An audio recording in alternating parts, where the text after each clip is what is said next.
বন্ধুরা, আজকে আমরা কথা বলবো এমন একটা অভ্যাস নিয়ে যেটা মানুষের জীবনের সবচেয়ে বড় চোর। যেটা তুমি চোখে দেখো না, কিন্তু এটা তোমার সময় চুরি করে, তোমার ইচ্ছা শক্তি চুরি করে, তোমার ভবিষ্যৎ চুরি করে, এবং সবচেয়ে বড় কথা, এটা তোমার স্বপ্নগুলোকে ধীরে ধীরে মেরে ফেলে। হ্যাঁ, আজকে আমরা কথা বলবো প্রোক্রাস্টিনেশন, অর্থাৎ কাজ ফেলে রাখা, এটা নিয়ে। আর আমরা ফলো করব নিলস সালজগ্যাবারের অসাধারণ বই স্টপ প্রোক্রাস্টিনেটিং। তুমি হয়তো অনেক দিন ধরেই ভাবছো, আমি কেন জিনিসগুলো সময় মতো করতে পারি না? আমার মাথায় প্ল্যান অনেক, কিন্তু কাজ শুরু করতে পারি না। কেন আমি সবসময় টুমরো বলে আজকের দিনটা নষ্ট করে ফেলি? আজকের ভিডিওটা তোমার জন্য। তুমি যদি মন দিয়ে শোনো, তুমি শুধু প্রোক্রাস্টিনেশন বুঝবে না, তুমি নিজেকেও বুঝবে। কারণ লেখক নিলস একটা ছোট কিন্তু গভীর কথা বলেছেন। Procrastination is not a time management problem, it's a emotional problem. এটা সময়ের সমস্যা না, এটা তোমার মনের সমস্যা। চলো শুরু করি। ধরো, একদিন তুমি ঘুম থেকে উঠলে, কাজের লিস্ট বানালে, আজকে অনেক কিছু করবে ভাবলে, জিমে যাবে, পড়বে, নতুন কাজ শুরু করবে, ফাইল শেষ করবে। কিন্তু কয়েক মিনিট পরে তুমি মোবাইল হাতে তুলে নিলে আর একটার পর একটা সোশ্যাল মিডিয়া স্ক্রল করতে থাকো। এইভাবেই স্ক্রল করতে করতে তারপর মনে হলো, আচ্ছা আর 5 মিনিট পর শুরু করব। এই 5 মিনিট থেকে 20 মিনিটে গেল, 20 মিনিট থেকে 1 ঘন্টায় গেল। এইভাবেই তুমি দিনটা করো শেষ, আর কিছুই করলে না। দিন শেষে তখন মাথার ভেতর থেকে একটা শব্দ আসে, আজও পারলাম না। আমি আসলে লুজার নাকি? আমার কি সমস্যা? এই অপরাধবোধ, এই আত্মলজ্জা, এই সেলফ হেট, এটাই প্রোক্রাস্টিনেশনের সবচেয়ে ভয়ঙ্কর দিক। নিলস বলছেন, we procrastinate not because we are lazy, we procrastinate because we are overwhelmed. আমরা কাজ ফেলে রাখি কারণ কাজটা বড়, কঠিন, ভয়ঙ্কর লাগে বলে। আর আমাদের মস্তিষ্ক বলে, এটা না করলে ভালো লাগবে, এটা না করলে স্ট্রেস কমবে। আর আমরা তখন এইসব থেকে মুক্ত হতে পালাই। সত্যি বলতে, প্রোক্রাস্টিনেশন হচ্ছে পালানো, এসকেপ, অ্যাভয়েডেন্স, ফিয়ার। এখন তুমি ভাবতে পারো, তাহলে আমি কি কিছুই করতে পারবো না? আমার কি কখনো বদলাবে না? পারবে, অবশ্যই পারবে। এইটাই তো বইটা সে হয়, ছোট ছোট কাজ করে বড় বড় রেজাল্ট আনা যায়। এখানে একটা বাস্তব ঘটনা আছে। নিলস নিজেই তার লাইফের সিভিয়ার প্রোক্রাস্টিনেশনে ভুগতেন। তিনি পড়তে বসতেন, কিন্তু সোশ্যাল মিডিয়া খুলে ফেলতেন। তিনি এক্সামের আগে পড়তেন, তারপর আধা ঘন্টা পর উঠে যেতেন। জীবনে অনেক সুযোগ পেয়েও তিনি কাজে লাগাতে পারেননি। একদিন তিনি বুঝলেন, এটা তার সময়ের সমস্যা না, এটা তার ইমোশনের সমস্যা। সেদিন থেকে তিনি পরীক্ষা করতে শুরু করলেন, মানুষ কেন কাজ ফেলে রাখে, কিভাবে অভ্যাস বদলায়, কোন জিনিস ইনস্ট্যান্ট রিওয়ার্ড দেয় আর কোনটা ডিলেড রিওয়ার্ড তৈরি করে। এখন একটা প্রশ্ন তোমাকে করি, তুমি যদি কোনো কাজ না করো, ওই কাজটা কেন করতে চাও না? কারণ কি? কাজটা কঠিন, কাজটা বিরক্তিকর, কাজটা শুরু করতে ভয় লাগে, ভুল করে ফেলবে এই ভয়, না বা হয়তো মানুষ তোমাকে জাজ করবে এই ভয়? দেখো, প্রোক্রাস্টিনেশন আসলে সময়ের সমস্যা না, এটা ইমোশনের সমস্যা। কাজটাকে আমরা এড়িয়ে যাই কারণ কাজের ভেতর কোনো না কোনো অস্বস্তি লুকিয়ে থাকে। নিলস একটা খুব সুন্দর লাইন বলেছেন, your brain is not against hard work, your brain is against emotional discomfort. অর্থাৎ তোমার মস্তিষ্ক কঠিন কাজকে ভয় পায় না, তোমার মস্তিষ্ক ভয় পায় বিরক্তিকে, একঘেয়েমিকে, ব্যর্থ হওয়ার লজ্জাকে, ভুল করে ফেলার ভয়কে, জাজমেন্টের চিন্তাকে। এখন ভাবো, তুমি যখন কোনো কাজ শুরু করতে যাচ্ছ, হঠাৎ তোমার মনে চাপ তৈরি হলো, পারবো তো? এই প্রেশারটা কাজটা করার ইচ্ছে ধ্বংস করে দেয়, আর ব্রেন সঙ্গে সঙ্গে ইনস্ট্যান্ট কমফোর্ট খোঁজে। কমফোর্টেবল কি? কমফোর্টেবল মানে হচ্ছে আরামদায়ক, স্বস্তিদায়ক, বা যেটাতে তুমি টেনশন ছাড়া, চাপ ছাড়া আরামে থাকতে পারো। যেমন mobile, YouTube, scrolling, music, random video, food, bed, এই সব। কিন্তু সমস্যা হলো, এই কমফোর্টেবল ভালো লাগাটা তোমার ভবিষ্যৎ নষ্ট করে দেয়। এখন একটা দৃশ্য কল্পনা করো। ধরো তুমি টেবিলে বসেছ, কাজটা সামনে, তুমি শুরু করতে চাইছো, কিন্তু কাজটা তোমার করতে মন চায় না। এটা খুব ন্যাচারাল। এটা লেজিনেস না, উইকনেস না, এটা ইমোশনাল রেজিস্ট্যান্স। এই রেজিস্ট্যান্স ভাঙতেই নিলস দিয়েছেন লো রেজিস্ট্যান্স পাথ। লো রেজিস্ট্যান্স পাথ বলতে কি? মানুষ কাজ করতে চায়, কিন্তু কাজ যত বড় দেখায় রেজিস্ট্যান্স তত বেশি হয়। তাই নিলস বলছেন কাজটাকে এত ছোট করে ফেলো যাতে রেজিস্ট্যান্স শূন্যের কাছাকাছি চলে যায়। যেমন 30 মিনিট পড়া কঠিন, বলো শুধু 1 মিনিট বইটা পড়ব। 1000 শব্দ লেখা কঠিন, বলো 100টি শব্দ লিখব। রুম পরিষ্কার করা কঠিন, বলো একটা জিনিস পরিষ্কার করে জায়গা মতো রাখব। এই ছোট ছোট অ্যাকশনগুলো ব্রেনকে ডিসিভ করে।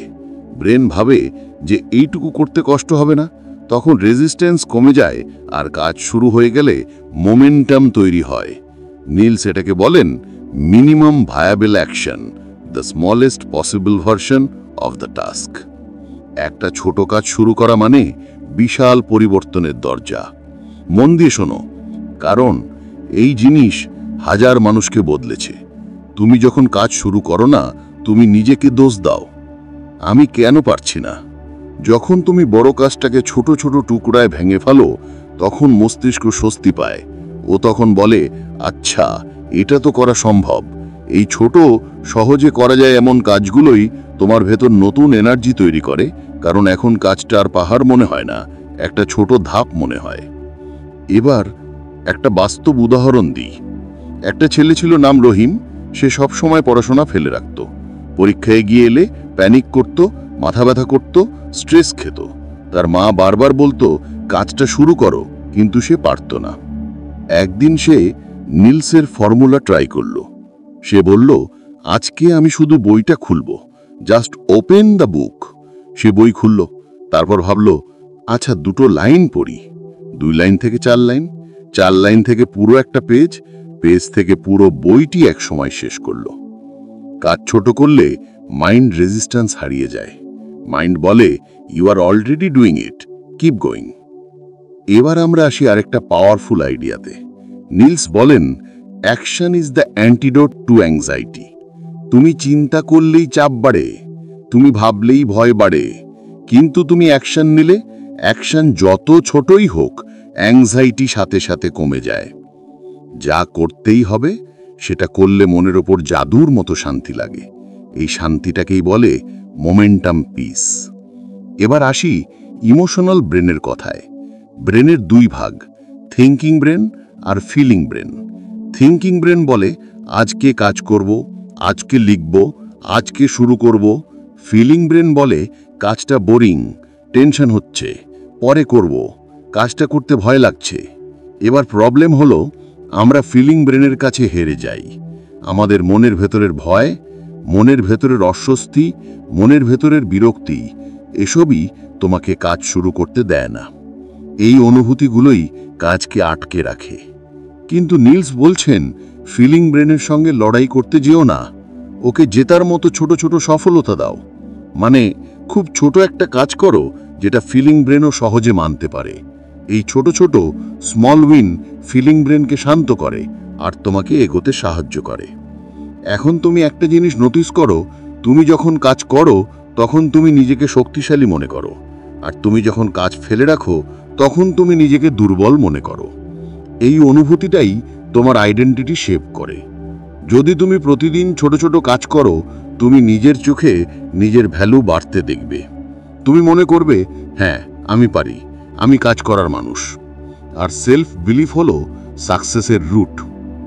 এখন আসি আরেকটা পাওয়ারফুল টেকনিকে, দ্য 10 সেকেন্ড রুল। নিলস বলেন, যখনই তুমি কাজ শুরু করতে চাও কিন্তু পিছিয়ে যাচ্ছ, নিজেকে 10 সেকেন্ড দাও। 10, 9, 8 এই কাউন্টডাউন ফিলিং ব্রেনকে ফ্রিজ করে দেয়, ব্রেনের রেজিস্ট্যান্স কমে যায়। চেষ্টা করে দেখো, এটা খুব স্মুথ কাজ করে। এবার একটা দৃশ্য কল্পনা করো। তুমি কাজে বসতে যাচ্ছ, তখন মোবাইলে একটা নোটিফিকেশন সাউন্ড হলো। তুমি স্ক্রল করতে চাইছো, কিন্তু তুমি কাউন্টডাউন শুরু করলে। 10, 9, 8 আর তুমি টেবিলে বসে পড়লে। নীলস বলেন, you don't need inspiration, you need interruption. Procrastination একটা অভ্যাস। অভ্যাস ভাঙতে অনুপ্রেরণা লাগে না, লাগে ইন্টারাপশন। এই ইন্টারাপশনই তোমার নতুন জীবন শুরু করবে। এবার আমরা মোমেন্টামের কথা বলি। কাজ শুরু করা কঠিন, কিন্তু কাজ চালিয়ে যাওয়া সহজ, কারণ মাইন্ড ন্যাচারালি ফলো মোমেন্টাম। এখন একটা ব্যক্তিগত গল্প বলি। এক সন্ধে একজন মেয়ে ছিল, নাম ধরো মেহের। সে সবসময় ভাবত, আমি লিখব, আমি নিজের ব্লগ বানাবো, আমি মানুষকে ইন্সপায়ার করব, কিন্তু প্রতিদিন স্ক্রল করতে করতে রাত হয়ে যেত। একদিন তার ছোট একটা উপলব্ধি হলো, আমি যদি 5 মিনিটও লিখতে না পারি, তবে বড় স্বপ্ন দেখে কি হবে? সেদিন সে ঠিক করলো, আজ 5 মিনিট লিখব, কেবল 5 মিনিট। পরের দিন 7 মিনিট লিখল, তারপরের দিন 15 মিনিট। একদিন সে বুঝল তার ব্লগ তৈরি হয়েছে, লোকজন পড়ছে, তার স্টোরি ইন্সপায়ার করছে। Small action equal to big changes. এটাই নীলসে মেসেজ। এখন আসি আরেকটা ট্রুথে। কাজ এত কঠিন না, কাজের আগে যে মেন্টাল বিল্ড আপ করি সেটাই কঠিন। যেমন তুমি এক্সামের পড়া শুরু করতে চাইছো, হঠাৎ মনে হচ্ছে 1000 চ্যাপ্টার, কিন্তু তুমি যখন বই খুলে একটা প্যারাগ্রাফ পড়ো, মনে হয় এত কঠিন কিছু না। যে জিনিসটা তোমাকে আটকে রাখে সেটা কাজ না, কাজের আগের ভয়।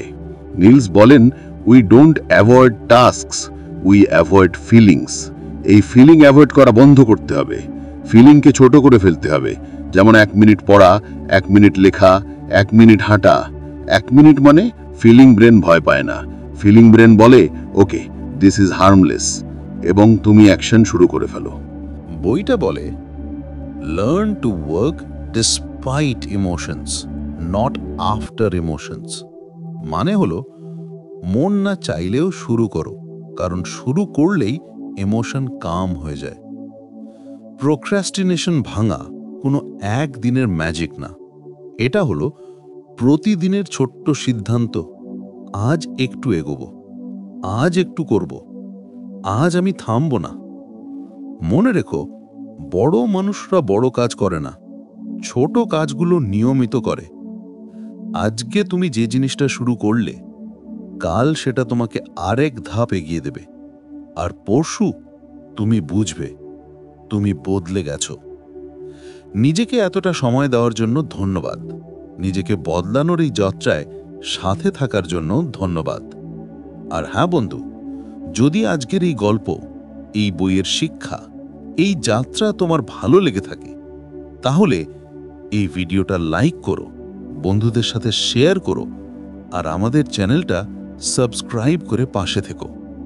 কারণ তোমাদের একটা লাইক, একটা শেয়ার আমাদের এভরিডে কন্টেন্ট বানানোর শক্তি দেয়। আবার দেখা হবে নতুন কোনো বই নিয়ে, নতুন কোনো গল্প নিয়ে, নতুন কোনো উদ্দেশ্য নিয়ে। ধন্যবাদ।